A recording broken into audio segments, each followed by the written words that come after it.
What's up, space pirates? This is your captain, the Dread Pirate Dr. Disaster, and do you want to know how you can tell that Gamergate is winning the cultural battle for video games? Because every time we track down one of these games that Sweet Baby consulted on, the developers freak out and try to distance themselves from Sweet Baby. If so powerful you are, why leave? This is the game Capes, developed by Spitfire Interactive. The game was released a few months ago, and this is a screenshot of their end credits, where they prominently listed Sweet Baby as consultants. But what a difference a few months make, because now the developer is trying like hell to make sure we know that Sweet Baby hardly did anything on the game. Well, tough shit, dudes. You cannot die. I see you.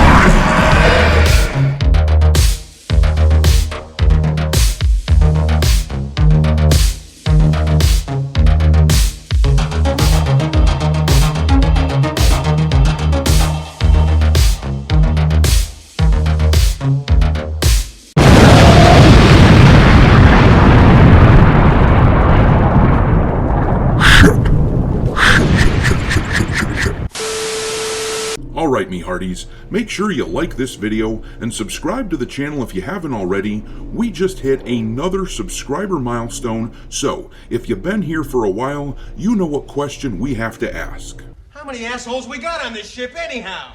Yo! There are now 44,000 a-holes running amok in this space pirate fleet, and with every 1,000 subscribers, I add another ship to the fleet in order to house the newcomers. This time, I selected the Nostromo from the Alien franchise, which you can see flying around here. In any case, thank you all for subscribing and being a part of the space pirate crew. I knew it, I'm surrounded by assholes. Anyhow, Mr. Cabrutus Rambo recently revealed on Twitter and on his DEI Detected website that Capes was the most recently discovered game to be added to the Sweet Baby list. It's been out for a couple months now, but the reason it wasn't discovered prior to now is the fact that pretty much nobody plays this piece of shit. Gamers can tell from a mile away that the title looks unappealing, I suppose.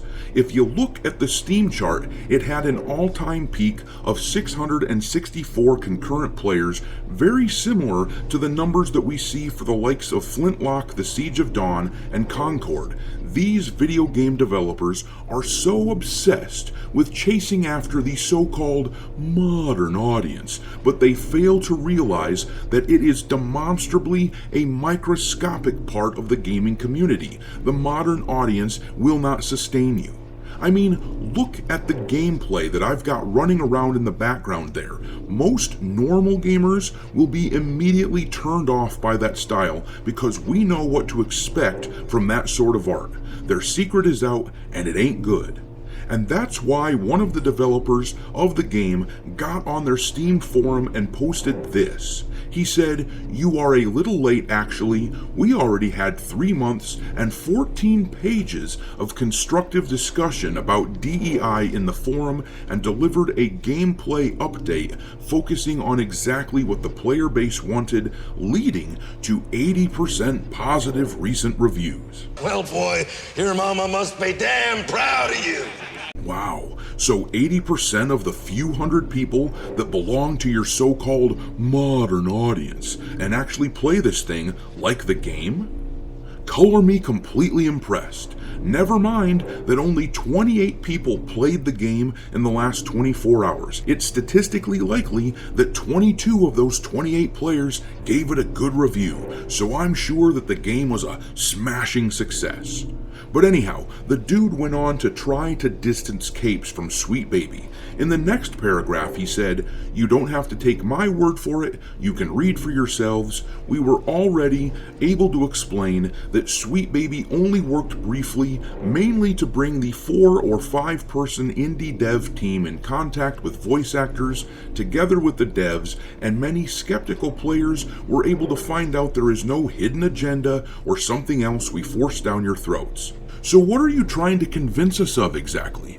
If Sweet Baby didn't do much, which is what all of these developers try to claim when they're found out, then why did you idiots hire Sweet Baby in the first place? I mean, which is it, guys? You have to pick one. Either these consultancy groups are super important and you can't even imagine making games without them, or they don't do much, in which case one has to wonder why, in the name of Zeus's big round butt, this company ever gets hired in the first place.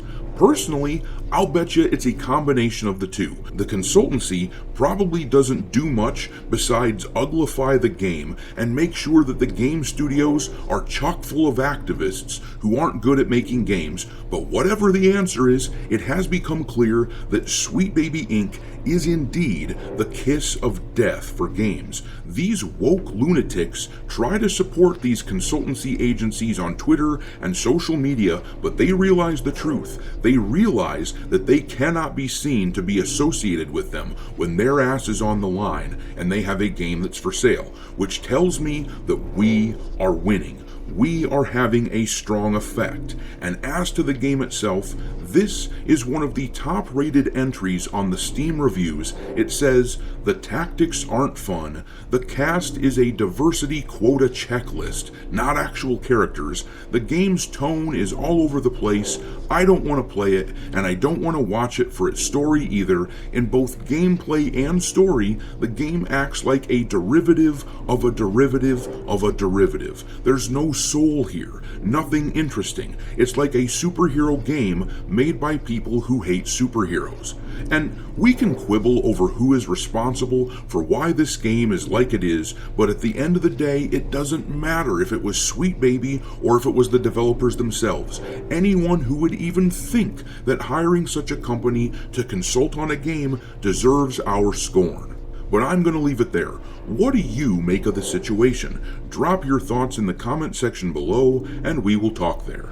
Thanks for watching, me hearties. If you haven't already, your captain is inviting you to subscribe to the channel and become a part of the crew. Life as a space pirate may not be glamorous, but there's always plenty of booty.